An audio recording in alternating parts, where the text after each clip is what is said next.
യൂബീസ് creative ഹബിന്റെ പുതിയ വീഡിയോയിലേക്ക് എല്ലാ കൂട്ടുകാർക്കും സ്വാഗതം. ഇന്നത്തെ വീഡിയോ എന്ന് പറഞ്ഞാൽ നമ്മൾ ക്ലീനിങ്ങുമായിട്ട് ബന്ധപ്പെട്ടാണ്. അതായത് നമ്മുടെ ബെഡൊക്കെ പലപ്പോഴും ഇതിന്റെ മുഷിയാറുണ്ട്. നമ്മൾ ഷീറ്റ് വിരിച്ചാലും അതിന്റെ അടിഭാഗമൊക്കെ കുറച്ച് മുഷിഞ്ഞായിട്ട് കുട്ടികളും ചിലപ്പോൾ മൂത്രം ഒഴിച്ചതാവാം, അല്ലെങ്കിൽ എന്തെങ്കിലുമൊക്കെ പറ്റിയതാവാം. അപ്പോൾ ആ മുഷിഞ്ഞ ബെഡിനെ നമുക്ക് ഈ മഴക്കാലത്ത് എങ്ങനെ ക്ലീൻ ചെയ്യാം വേഗത്തിൽ എന്നാണ് ഇന്ന് നിങ്ങളുമായിട്ട് ഷെയർ ചെയ്യുന്നത്. അപ്പോൾ നമുക്ക് സമയം കളയണ്ട, വീഡിയോയിലേക്ക് പോകാം. അപ്പോൾ ഇവിടെ ഈ ഇത് തയ്യാറാക്കാനായിട്ട് നമുക്ക് വീട്ടിൽ നമ്മുടെ അടുക്കളയിലുള്ള 2 സാധനങ്ങൾ ഉപയോഗിച്ചാൽ മതി. അതെന്തൊക്കെയാണെന്ന് ഒന്ന് കാണാം. അപ്പോൾ ഇതാണ് ഇപ്പോൾ നമ്മുടെ ബെഡിൻ്റെ ഒരു അവസ്ഥ. കണ്ടോ, ഇതുപോലെ അഴുക്ക് ധാരാളം പിടിച്ചിട്ടുണ്ട്. ഈ അഴുക്കാണ് നമ്മൾ തുടച്ച് നീക്കാൻ പോകുന്നത്. അപ്പോൾ ആദ്യം നമുക്ക് ഒരു പാത്രത്തിൽ കുറച്ച് വെള്ളം, ഒരു മഗ് വെള്ളമോ ഒക്കെ മതി കേട്ടോ. 1 ലിറ്റർ 1 ലിറ്ററിന് താഴെ വെള്ളം മതി.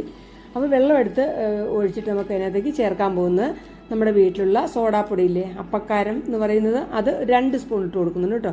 അത് നമുക്ക് അഴുക്കിൻ്റെ അനുസരിച്ച് കൂടുതലും കുറച്ചൊക്കെ എടുക്കാം. എന്നിട്ട് അത് വെള്ളത്തിലൊന്ന് മിക്സ് ചെയ്ത് കൊടുക്കാം. ഇനി നമ്മൾ ഇതിനകത്തേക്ക് വിനാഗിരി ചേർത്ത് കൊടുക്കുന്നുണ്ട്. അതും 2 സ്പൂണോ 3 സ്പൂണോ ചേർക്കാം. ഈ വിനാഗിരിയും അതുപോലെ സോഡാപ്പൊടിയും ഒക്കെ നല്ല ക്ലീനിങ് ഏജൻറ്റാണ്. നമുക്കൊക്കെ അറിയാവുന്നതാണ്, നമ്മൾ അടുക്കളയൊക്കെ ക്ലീൻ ചെയ്യാൻ ഉപയോഗിക്കാറുണ്ട്. അപ്പോൾ അതും കൂടെ ഒഴിച്ചിട്ട് നന്നായിട്ടൊന്ന് മിക്സ് ചെയ്യാം. ഇനി നമുക്ക് എടുക്കേണ്ടത് ഒരു സ്റ്റീലിൻ്റെ ഒരു ടംബ്ലറാണ്. അതിന് വക്കുള്ള ടൈപ്പ് ആയിരിക്കണം. എന്നിട്ടൊരു ടർക്കിയോ അല്ലെങ്കിൽ ഒരു തോർത്തോ എന്തെങ്കിലും ഒരു തുണി ഇട്ടിങ്ങനെ കെട്ടിയിട്ട് റബ്ബർ ബാൻഡ് ഇട്ട് കൊടുക്കണം. ഇത് വെറുതെ തുണി കൊണ്ട് തുടച്ചാൽ മതി. പിന്നെ എന്താ പറയുക, അങ്ങനെ ആ ഗ്യാപ്പ് ഉള്ള സ്ഥലത്തൂടെയൊക്കെ നമുക്ക് തുടയ്ക്കാൻ വേണ്ടിയാണ് ഇങ്ങനെ ഉപയോഗിക്കുന്നത്. ഇനി നമുക്ക് ഈ സൊല്യൂഷനിൽ ഇത് മുക്കിയിട്ട് ഒന്ന് തുടച്ച് കൊടുത്താൽ മതി. വേണമെങ്കിൽ ജസ്റ്റ് ഒന്ന് വെള്ളം ഒത്തിരി ഉണ്ടെന്ന് തോന്നിയാൽ ജസ്റ്റ് ഒന്ന് കുടഞ്ഞ ശേഷം ഉപയോഗിക്കേണ്ട. ഇപ്പോൾ തന്നെ തുടയ്ക്കുമ്പോൾ തന്നെ ആ അഴുക്ക് നമുക്ക് മാറുന്നതായിട്ട് കാണാൻ പറ്റും. ഇനി ഇതിനകത്ത് ഇത്തിരി ഡെറ്റോളും കൂടെ ചേർത്താൽ നല്ലതാണ് കേട്ടോ. അപ്പോൾ ഡെറ്റോൾ ചേർക്കുമ്പോൾ ഒന്നും കൂടെ അത് ക്ലീൻ ആവും, അഴുക്കൊക്കെ പോവും. പിന്നെ ഇത്തിരി കംഫർട്ട് ചേർത്ത് കൊടുത്താൽ നല്ലൊരു സ്മെല്ലും കൂടെ വരും കേട്ടോ. ലാസ്റ്റ് നമ്മൾ കംഫർട്ടിൽ മുക്കിയിട്ട് ഒരു തുണിയിട്ട് തുടച്ചെടുത്താൽ മതി. അപ്പോൾ നല്ലൊരു സ്മെല്ലും കൂടെ വരും കേട്ടോ. അപ്പോൾ എൻ്റെ ഇപ്പോൾ കംഫർട്ടില്ല, അതുകൊണ്ട് ഞാൻ ചെയ്യുന്നില്ല. പിന്നീട് അത് വാങ്ങിച്ചിട്ട് ഞാൻ ചെയ്യുന്നുണ്ട്. അപ്പോൾ അത് ഇങ്ങനെ തുടയ്ക്കുമ്പോൾ തന്നെ അഴുക്കിങ്ങനെ പോകുന്നത് നമുക്ക് കാണാൻ പറ്റും. അപ്പോൾ അഴുക്കുള്ള ഭാഗമൊക്കെ ഇങ്ങനെ ഒന്ന് തുടച്ചു വിടുക. മൊത്തം ഒന്ന് തുടച്ചാലും നല്ലതാണ്. എന്തെങ്കിലും പൊടിയോ അഴുക്കൊക്കെ ഉണ്ടെങ്കിൽ മാറിപ്പോക്കളും. ഇതിനകത്ത് ധാരാളം അഴുക്ക് പറ്റിയിട്ടുണ്ട്. നമ്മൾ ഇടയ്ക്കൊന്ന് വെള്ളം ഒന്ന് മാറ്റി കൊടുക്കുന്നത് നല്ലതാണ്. കണ്ടോ, നമ്മുടെ ബെഡ് നല്ലപോലെ ക്ലീൻ ആയിട്ടുണ്ട്. ബെഡ് മാത്രമല്ല കേട്ടോ, നമുക്ക് ക്ലീൻ ചെയ്യാവുന്ന നമ്മുടെ കസേരയുടെ കുഷനൊക്കെ ഇല്ലേ, അതും കുട്ടികളൊക്കെ കയറിയൊക്കെ അഴുക്കക്കാറില്ലേ, കണ്ടോ, ഇതുപോലെ ഇപ്പോൾ നമുക്ക് ക്ലീനായി കിട്ടിയിട്ടുണ്ട്. ഇനി ഫാനിട്ട് ഉണക്കിയാൽ മതി. ഉണങ്ങി കഴിയുമ്പോൾ ഒന്നുകൂടെ അത് ക്ലീൻ ആവും. അപ്പോൾ നിങ്ങൾക്ക് വീഡിയോ ഇഷ്ടമായെങ്കിൽ ലൈക്ക് ചെയ്യണേ. അതുപോലെ കൂട്ടുകാർക്കൊക്കെ ഒന്ന് ഷെയർ ചെയ്ത് കൊടുക്കണം. എൻ്റെ ചാനൽ ആദ്യമായിട്ടാണ് കാണുന്നതെങ്കിൽ ഒന്ന് സബ്സ്ക്രൈബ് സപ്പോർട്ട് ചെയ്യണേ. സബ് ചെയ്യുമ്പോൾ ബെല്ലേക്കൻ എനേബിൾ ചെയ്ത് ഓൾ എന്ന ഓപ്ഷൻ ഒന്ന് സെലക്ട് ചെയ്യണം. ഇതാ നമ്മുടെ ബെഡ് നല്ല ക്ലീൻ ആയിട്ടുണ്ട്.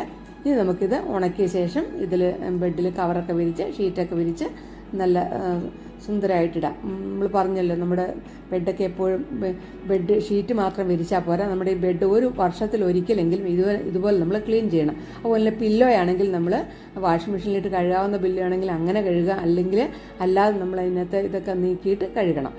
അപ്പോൾ അതാണ് ഇപ്പോൾ കസേര, അതുപോലെ തന്നെ കസേരയുടെ കുഷന് ഞാൻ ക്ലീൻ ചെയ്യുന്നുണ്ട്. ഈ സൊല്യൂഷൻ തന്നെയാണ് അതിനുപയോഗിക്കുന്നത്. കുട്ടികളെ കയറിയിട്ട് കുഷനൊക്കെ ഒത്തിരി മുഷിയാറുണ്ട്, അല്ലെങ്കിൽ പൊടിയൊക്കെ പറന്ന് മുഷിഞ്ഞു പോകാറുണ്ട്. അപ്പോൾ അത് നമുക്ക് ഒന്ന് ക്ലീൻ ചെയ്ത് നോക്കാം.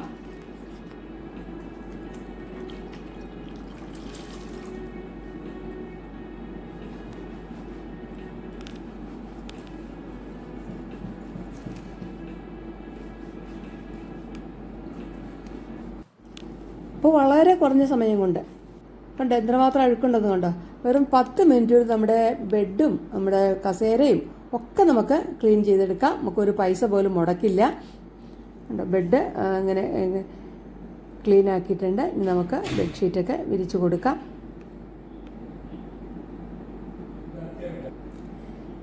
അപ്പോൾ ബെഡിന് നമ്മൾ സാധാരണ ഷീറ്റ് വിരിക്കാറുണ്ട്. അതിന് മുമ്പ് കവർ ഉണ്ടെങ്കിൽ കവർ ഇടണം. കവർ ഇടുവാണെങ്കിൽ ബെഡ് അധികം മുഷിയില്ല. കവർ നമുക്ക് പലതരം വാങ്ങിക്കാൻ കിട്ടുമല്ലോ. എന്താണ് പറയുക, ഇങ്ങനെ ഇലാസ്റ്റിക് വെച്ചിട്ട് അടിയിലേക്ക് വെക്കാവുന്ന ടൈപ്പുണ്ട്. അല്ലാതെ സിബ് വെച്ചിട്ടുള്ളത്. സിബ് വെച്ച് കവർ ഇടണമെങ്കിൽ നല്ല ബുദ്ധിമുട്ടാണ്, വലിയ വെയിറ്റുള്ള ബെഡൊക്കെ ആണെങ്കിൽ. ഇങ്ങനെ ഇലാസ്റ്റിക് പിടിപ്പിച്ച ടൈപ്പാണെങ്കിൽ നമുക്ക് എളുപ്പമുണ്ട്. ബെഡിൽ കവർ നമുക്ക് ഒറ്റയ്ക്കാലും ഇടാൻ പറ്റും, മറ്റൊരാളുടെ സഹായത്തിൻ്റെ ആവശ്യമില്ല. അപ്പോൾ ഷീറ്റൊക്കെ വിരിച്ച് ഭംഗിയാക്കി ഇട്ടിട്ടുണ്ട്. അപ്പോൾ നമ്മളെപ്പോഴും നമ്മുടെ റൂമൊക്കെ ഇങ്ങനെ വൃത്തിയായിട്ട് സൂക്ഷിക്കുക. പ്രത്യേകിച്ച് മഴക്കാലത്ത് ഇങ്ങനെയൊക്കെ സൂക്ഷിച്ചാൽ വളരെ നല്ലതാണ്. ഈ പൊടിയുടെ അലർജിയൊക്കെ കൊണ്ട് ബുദ്ധിമുട്ടുന്നവരൊക്കെ ഉണ്ടല്ലോ, അങ്ങനെയുള്ളവർക്കൊക്കെ ഇതുപോലെ ബെഡൊക്കെ ഒരു 6 മാസം കൂടുമ്പോൾ ഒന്ന് ക്ലീൻ ചെയ്യുന്നത് വളരെ നല്ലതാണ്. അപ്പോൾ നിങ്ങൾ വീഡിയോ യൂസ്ഫുൾ ആയെങ്കിൽ നിങ്ങൾ അഭിപ്രായങ്ങൾ കമൻറ്റുകളായിട്ട് അറിയിക്കണേ. അപ്പോൾ അടുത്ത നല്ല യൂസ്ഫുള്ളായൊരു വീഡിയോ നമുക്ക് വീണ്ടും കാണുന്നവർ എല്ലാവർക്കും ബൈ. Thanks for watching.